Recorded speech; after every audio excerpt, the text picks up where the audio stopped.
नमस्कार, आप देख रहे हैं लोकपात और मैं हूं आपके साथ श्वेता सिंह। आज हम आपके सामने कोई खबर लेकर नहीं आए हैं, बल्कि आज हम आपको बताएंगे कि लोकपात का 1 साल का सफर कैसा रहा है और आपने हमें कितना प्यार दिया है और क्या क्या हमने कवरेज की है।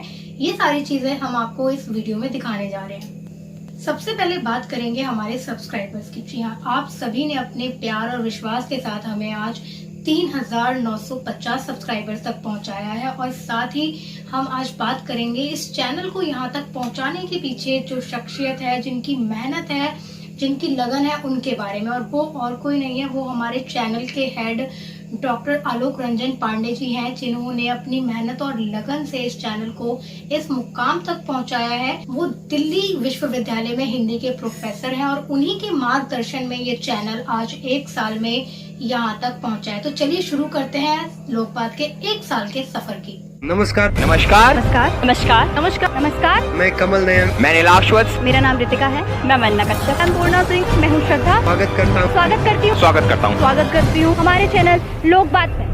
लोकपात के सफर की शुरुआत हुई है एक राष्ट्र एक चुनाव को लेकर। जी हाँ, एक राष्ट्र और एक चुनाव को लेकर हमारी संवाददाता अन्नपूर्णा सिंह ने लोगों की राय जानी, जनता का मत जाना कि वो क्या चाहते हैं, कि क्या हमारे राष्ट्र में चुनाव को लेकर बातें होनी चाहिए। इसके बाद हमने आपको बताया दिल्ली विश्वविद्यालय छात्रों के द्वारा चुनावी दंगल में किस तरीके से छात्रों ने अपनी बात को सामने रखा।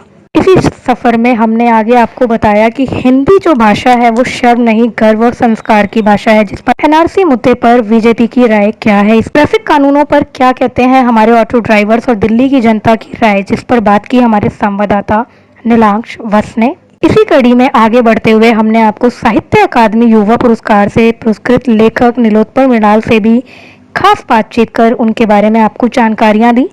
डॉक्टर्स भी हो सकते हैं एक कुशल समाज सेवी, इसके बारे में भी हमने आपको लोकपात के माध्यम से सारी जानकारियां दी। कैलाश खेर की क्या है कहानी, ये उन्होंने खुद ही बताया लोकपात के माध्यम से। साथ ही हमने बताया कि कैसे गांधी, जो कि एक आदर्श है जिसको फैशन के रूप में लोग लेने लगे हैं, इस विषय पर भी हमारे संवाददाता चंद्रकांत बोरे ने आपको अवगत करवाया। हमारे इस सफर में एक कड़ी और हमने जोड़ी एनजीओ से लाइव कवरेज के माध्यम से, जिसमें शिक्षा और कला पर संस्था का क्या काम है। चलिए बात करते हैं लोक आस्था के पर्व महापर्व छठ की। जी हाँ, महापर्व छठ को लेकर हमारे संवाददाता कमल नयन ने भी आपको कवरेज दिखाई, जिसमें उन्होंने मधुर संगीत तक आप लोगों को सुनाया, जिसे आप लोगों ने काफी सराहा और काफी अपना प्यार दिया। हमने आपको आगे दिखाया कि किस तरह महिला सशक्तिकरण का उदाहरण बना दिल्ली विश्वविद्यालय।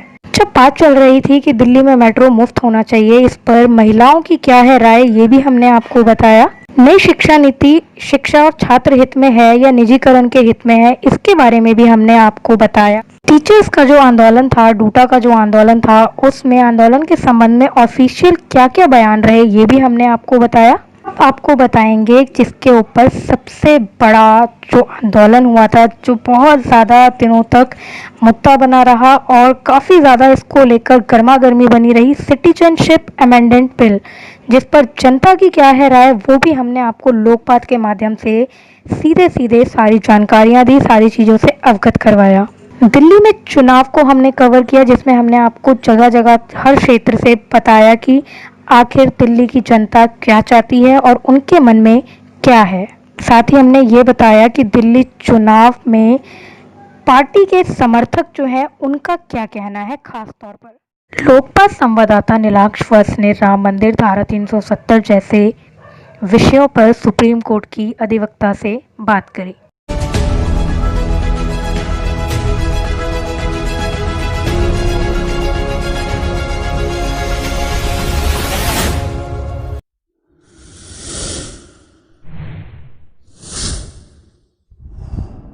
वक्त आगे बढ़ा और हमारे साथ कुछ नए सदस्य जुड़े, जिन्होंने अपने कवरेज की शुरुआत साहित्य अकादमी में चल रहे 7 दिवसीय कार्यक्रम से की।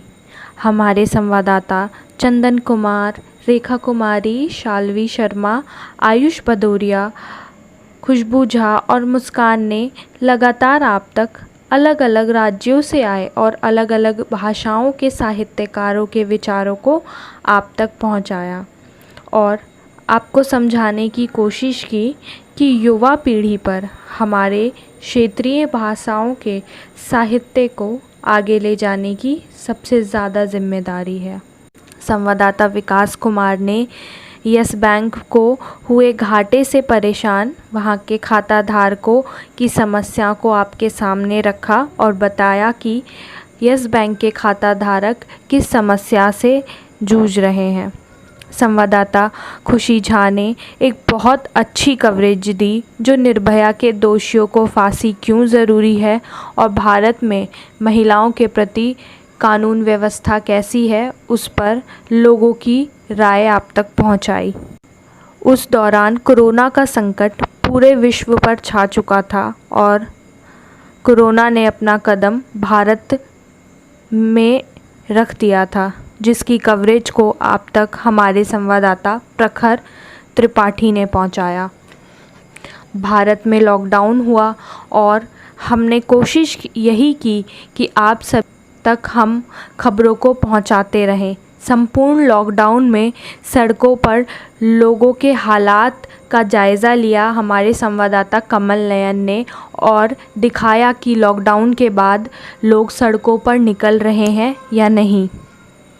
वहीं संवाददाता मनीषा, चांदनी कुमारी, चंद्रकांत बोहरे, निशा, अक्षय कुमार ने लगातार अलग अलग खबरों से लॉकडाउन के बीच ही आपको रूबरू कराया। लॉकडाउन में ही लोग बात के नए कार्यक्रम कहानियों के काफ़िले की शुरुआत हुई, जिसे आप सभी ने अपना बहुत सारा प्यार दिया है और उसी प्यार के कारण आज भी वो कार्यक्रम सफलतापूर्वक चल रहा है। साथ ही लॉकडाउन से अनलॉक 3 में रोज़ लाइव वार्ता के माध्यम से हम आपको देश की स्थिति से रूबरू करा रहे हैं, चाहे वो मुद्दे साहित्य से जुड़े हों, राजनीति से जुड़े हों या फिर योग या समाज सेवा से जुड़े हों। हम हर दिन एक नए मुद्दे के साथ आपके सामने मौजूद होते हैं और हमारी यही कोशिश होती है कि आप देश में चल रही इस तत्कालीन स्थिति से रूबरू हों और जान सके कि इस देश का माहौल लॉकडाउन में, कोरोना संकट में कैसा चल रहा है। तो आपने देखा हमारा अभी तक का 1 वर्ष का लोकपात का सफर, जिसका श्रेय केवल सिर्फ और सिर्फ आपको जाता है, हमारे हर उस एक दर्शक को जाता है जिसने हमारा साथ कभी नहीं छोड़ा। किसी काम को शुरू करना जितना मुश्किल होता है, उससे कहीं ज्यादा मुश्किल होता है उस सफर को तय करना, जिसमें जरूरत होती है साथ की और विश्वास की, जिसमें आपने हमारा साथ दिया है, हम पे विश्वास करके हमारे चैनल को देखकर, हमें इतना प्यार देकर। और हम यही उम्मीद करते हैं और यही कामना करते हैं कि आपका ये विश्वास, आपका ये साथ और आपका ये प्यार हमेशा यूं ही हमारे चैनल लोकपात के साथ हमेशा रहेगा। ये साथ और विश्वास हमेशा हमारे साथ बनाए रखें और देखते रहें लोकपात, जनता की बात जनता के साथ। धन्यवाद।